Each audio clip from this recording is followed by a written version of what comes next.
Hello everyone, welcome back again to my YouTube channel. My name is Kevin Saili. Pada YouTube channel ini, teman-teman akan menemukan informasi menarik seputaran technical analysis untuk cryptocurrency.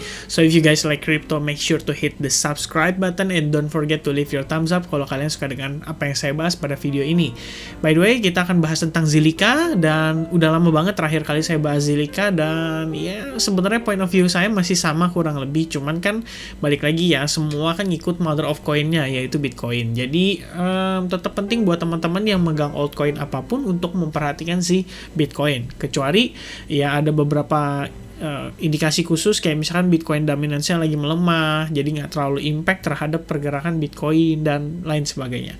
Anyway, saya pakai baju biru, jadi teman-teman di grup hari ini luar biasa banget, katanya saya konspirasi ya. Jadi kalau kalian lihat nih, hari ini kan saya pakai baju warna hijau nih, lagi iklan sebentar ya. Dan by the way, kalau mau buat teman-teman yang pengen gabung di grup, kalian bisa klik biasanya di deskripsi ya. Di sini ada register grup Telegram, itu gratis. Kalian tinggal klik aja, isi data, lalu submit. Setelahnya kalian akan mendapatkan link untuk langsung akses ke grup Telegramnya. Dan ini tadi pakai baju hijau, jadi katanya berpengaruh terhadap market hari ini. Jadi sebagiannya hijau. Luar biasa memang ya.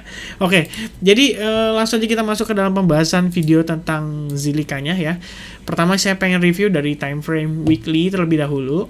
Seperti yang kalian lihat pada time frame weekly sebenarnya kelihatannya kurang bagus teman-teman, karena kita udah close di bawah exponential moving average ini ya 55, which means ini cukup kuat atau cukup strong yang selama ini nahan pergerakan Zilliqa. Kalian bisa lihat ya, so far kan dia bertahan di atas level exponential moving average 55. Like this one juga sama teman-teman, tapi pasca dia nggak mampu bergerak di atas level exponential moving average 21, nah disitulah yang saya sudah pernah katakan ke teman-teman. Jadi break exponential moving average 21, retest, lalu dia failed untuk bertahan di atas level tersebut.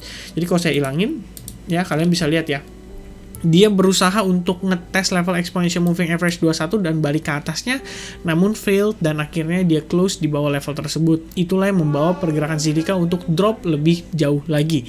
Oke, so far itu yang perlu kalian note terhadap pergerakan di time frame weekly-nya. Dan saya juga kebetulan analisis menggunakan Elliott Wave Theory ya, dan ini wave 1, lalu ini wave 2, wave 3.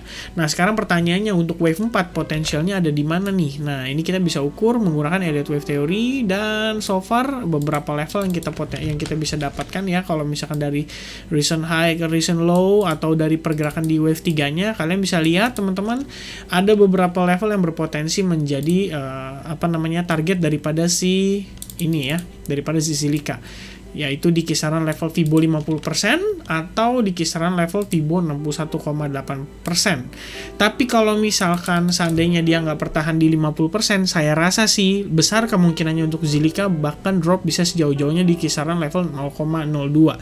Karena kalau kalian lihat, seperti yang sudah saya sampaikan berkali-kali di video-video sebelumnya, teman-teman, kalian bisa lihat ya, bisa ngukur momentum ketika by the time market going up kayak gini. Ini kan sebenarnya cuma sedikit obstacle aja ya, sebelum akhirnya dia benar-benar ketahan di level ini. Jadi menurut saya benar-benar support yang bisa mampu menahan pergerakan Zilliqa itu ya kisaran level ini gitu.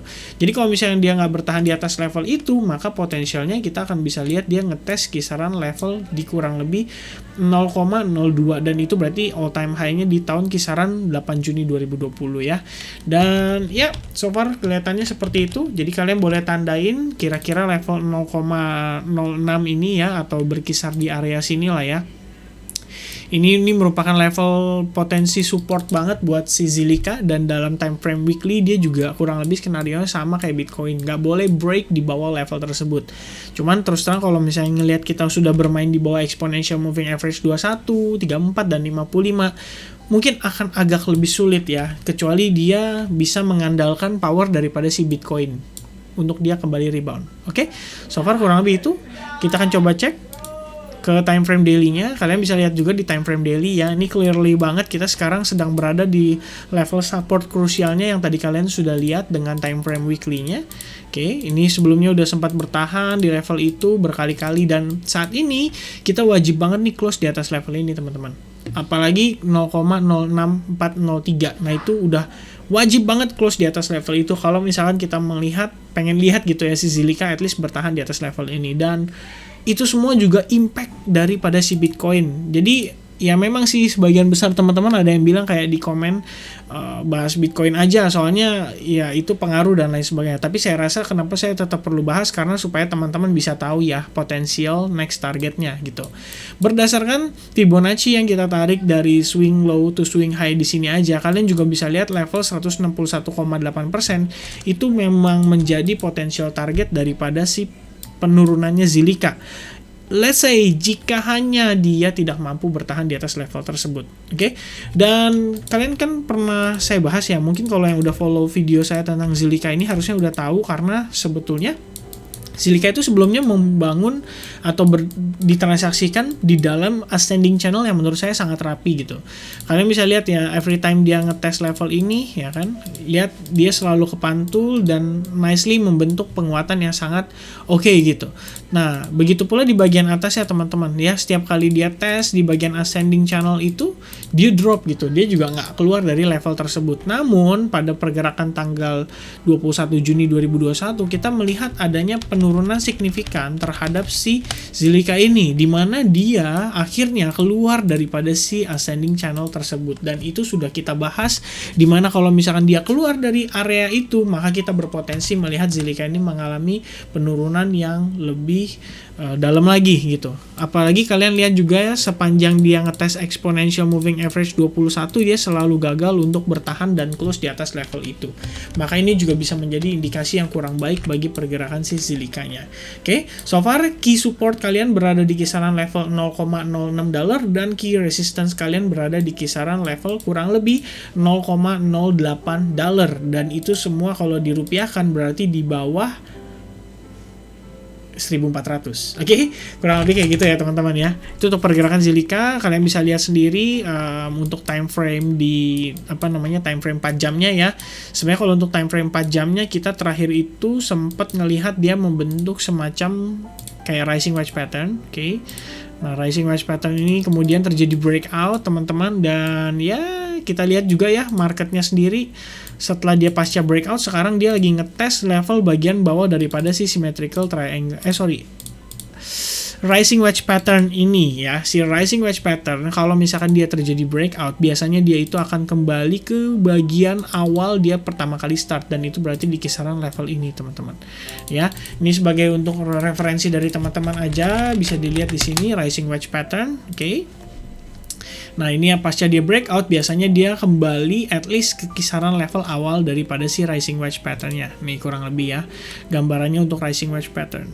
Oke, ya kurang lebih seperti itu teman-teman untuk si pergerakan Zilliqa.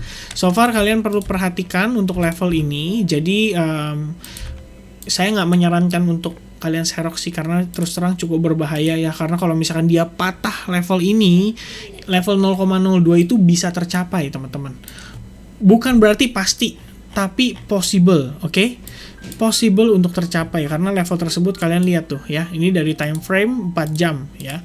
Kalian lihat level tersebut ya, sebelumnya itu sempat menahan pergerakan. Jadi setelah dia lewat situ, barulah dia kembali mengalami penguatan yang sangat signifikan. Nah, kalau misalkan kita memang breakout-nya ini atau breakdown-nya ini ditujukan untuk ngetes si level ini, maka ya itulah teman-teman harus hati-hati gitu. Jangan terlalu buru-buru untuk melakukan transaksi buy atau serok atau buyback gitu. Kalau misalnya kalian mau pasang jaring, misalnya kok gue pasang jaring di sini gimana ya, kalau yang kalian tangkap itu gunting atau pisau, jaring kalian juga pasti robek teman-teman. So please be careful dan hati-hati terhadap segala potensi yang bisa terjadi terhadap si Zilliqa ini ya. So far itu paling masukan dari saya.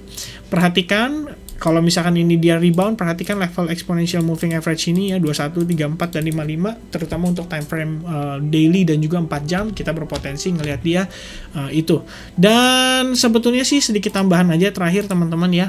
Saya pribadi ngelihat ada satu kemungkinan nih kita memang bisa ketahan di level ini, karena dari RSI-nya itu membentuk semacam bullish divergence teman-teman ya, sementara marketnya kurang lebih sideways, dan ini kan bisa berarti indikasi membentuk seperti hidden divergence. Buat teman-teman yang udah tahu, hidden bullish divergence ini juga berpotensi membawa kita untuk melihat si market ini bisa rebound. Oke, kurang lebih itu aja inputan dari saya seputaran Zilliqa. Mudah-mudahan kalian suka dengan apa yang saya bahas, dan jangan lupa subscribe kalau kalian belum subscribe, and I see you guys again in the next video. Cheers.